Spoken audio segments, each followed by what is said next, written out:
نبی کریم کے بیٹے اور بیٹیوں کے بارے میں جانکاری۔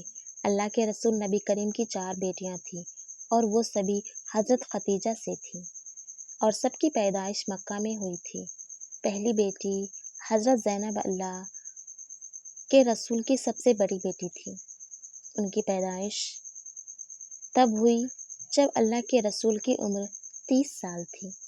زینب کا نکاح اپنی خالہ کے بیٹے ابوالعاص بن ربیع سے ہوا۔ زینب نے اسلام اپنی ماں خدیجہ کے ساتھ ہی قبول کیا تھا، لیکن ان کے شوہر ابوالعاص ابھی بھی مکہ کے کافروں کے ساتھ تھے، اسی لیے وہ لوگ کے ساتھ مدینہ ہجرت کرنے نہیں آ پائے۔ جنگ بدر میں کافی رو کے ساتھ ابوالعاص قید ہو کر آئے اور جب رہا ہوئے اسی وقت وہ نبی سے یہ کہہ گئے تھے کہ وہ زینب کو ہجرت کی اجازت دے دے گا۔ اس وجہ سے مدینہ جانے کو تیار ہوئی، لیکن حبار بن اسود نے ایک نیزہ تان کر مارا جس سے حضرت زینب نیچے گری اور ان کا حمل ساقط ہو گیا، لیکن وہ کسی طرح مدینہ اپنے والد نبی کریم کی خدمت میں پہنچ گئی اور پھر ان کا انتقال 8 ہجری میں ہوا۔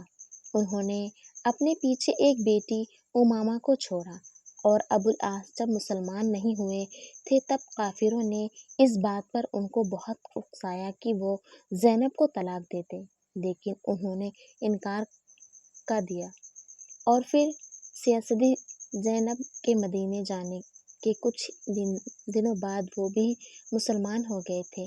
دوسری بیٹی رقیہ، حضرت رقیہ کی پیدائش اس وقت ہوئی جب نبی کی عمر 33 سال تھی۔ ان کا نکاح مکہ میں ہجرت عثمان بن عفان سے ہوا تھا۔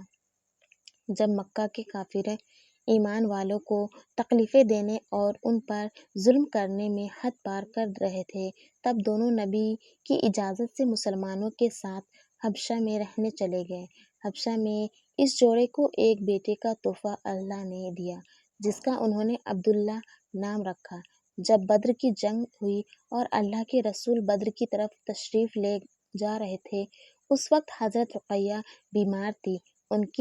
ان کی تیمارداری اور دیکھ بھال کرنے کے لیے ان کے شوہر حضرت عثمان کو مدینہ میں چھوڑ دیا تھا، اس لیے حضرت عثمان لڑائی میں شامل نہیں ہو پائے، لیکن اسی بیماری میں رقیہ کا انتقال ہو گیا۔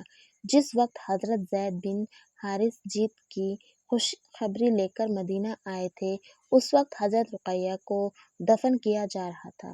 ان کے بیٹے عبداللہ اپنی ماں کے بعد 2 سال تک زندہ رہے۔ ان کی عمر 6 سال تھی کہ ان کا بھی انتقال ہو گیا۔ تیسری بیٹی ام کلثوم، حضرت رقیہ کے انتقال کے بعد اللہ کے رسول نے اپنی دوسری بیٹی کی شادی حضرت عثمان رضی اللہ عنہ سے ہجری میں کی۔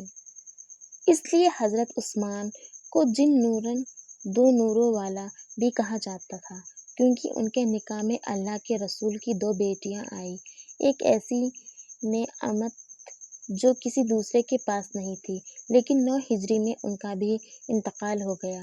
ان کے کوئی بچے نہیں تھے۔ ام کلثوم کو ان کی بہن رقیہ کے بغل میں دفن کر دیا گیا تھا۔ چوتھی بیٹی حضرت سیدہ فاطمہ تھی۔ فاطمہ اللہ کے رسول کی سب سے چھوٹی بیٹی تھی۔ زہرا اور بتول یہ دونوں آپ کے لقب تھے۔ ان کا نکاح بدر کے واقعے کے بعد احد سے پہلے اللہ کے رسول نے اللہ کے حکم سے حضرت علی سے کر دیا تھا۔ حضرت فاطمہ کی 5 اولاد ہوئی: حضرت حسن، 2 حضرت حسین، 3 حضرت محسن، 4 حضرت ام کلثوم، 5 حضرت زینب۔ سوائے حضرت فاطمہ کے کسی اور صاحبزادی سے نبی کی نسل کا سلسلہ نہیں چلا۔ حضرت عائشہ فرماتی ہیں کہ حضرت فاطمہ بات چیت میں بالکل نبی کی طرح تھی۔ نبی کی وفات کے 6 مہینے بعد رمضان 11 ہجری میں حضرت فاطمہ نے انتقال فرمایا۔ اللہ کے رسول کے بیٹے سب سے بڑے بیٹے کا نام قاسم تھا، جو حضرت خدیجہ سے تھے۔ جب وہ پاؤں پر چلنا سیکھ گئے تھے اور 2 سال کے تھے تبھی ان کو انتقال ہو گیا۔ دوسرے بیٹے عبداللہ کو طیب اور طاہر کا نام بھی دیا گیا تھا۔ ان کی پیدائش نبوت کے 8ویں سال مکہ میں ہوئی تھی اور مکہ میں ہی وفات ہوئی۔ انہی کی